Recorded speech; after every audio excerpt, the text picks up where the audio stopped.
তো হ্যালো বন্ধুরা, কেমন আছো সবাই? তো আজকে চলে আসলাম আরেকটি নতুন ব্লগ নিয়ে তোমাদের সামনে। তো আমার বন্ধুগুলো অনেকদিন থেকে বলছে যে ভয়েসটা চেঞ্জ করে হিন্দি দিয়ে না বলে বাংলা দিয়ে বল।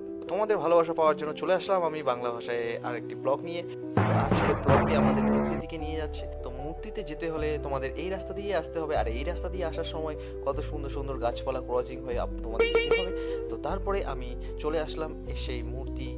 এই যে দাদাকে দেখতেছেন, এই দাদাই আমাকে ডেকে পাঠিয়েছিল।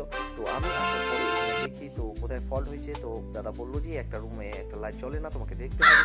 তো তখনই আমি সেই রুমের দিকে চলে যাই, আর সেই রুমের দিকে যেতে হলে আমাদের এই মাঠটা দিয়ে যেতে হবে। আর এই মাঠটাও কত সুন্দর দেখতে, আপনাদের দেখাচ্ছি কি সুন্দর লাগতেছে। তো তারপরে আমি সেই রুমের ভিতর চলে যাই, আর রুমের ভিতর যাওয়ার পরে আমাদের এই লাইটটা যে আছে এই লাইটটা খারাপ হয়ে গেছে। তো এটাকে চেঞ্জ করতে হবে, নতুন লাগাইতে হবে। তাই আমি নতুন লাইট নিয়ে এসে সেটিকে খুলে অন্য লাইট একটি লাগাতে শুরু করি। তো আজকে প্রথম আমি এই বাংলা ভাষা দিয়ে ব্লগ বানাচ্ছি। তো খারাপ লাগলে ক্ষমা করে দিও, আর ভালো লাগলে অবশ্যই লাইক কমেন্ট শেয়ার করো।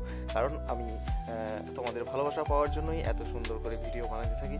আর ভিডিও এডিটিং করতে তো পারি না অতটা ভালো মতো, তাও করার চেষ্টা করি যদি ভালো হয় আর কি, তোমাদের ভালোবাসা পাওয়ার জন্য। তো আজকে এই ব্লগটা আমি বেশি বড় করব না। তো লাইটটা জ্বালানোর পরে আমি এখান থেকে বেরিয়ে পড়ি, আর বের হওয়ার পরে আমি আজকে ব্লগ এখানেই শেষ করলাম। পরবর্তী ব্লগ কালকে আর নিয়ে আসবো। তো ধন্যবাদ সবাইকে।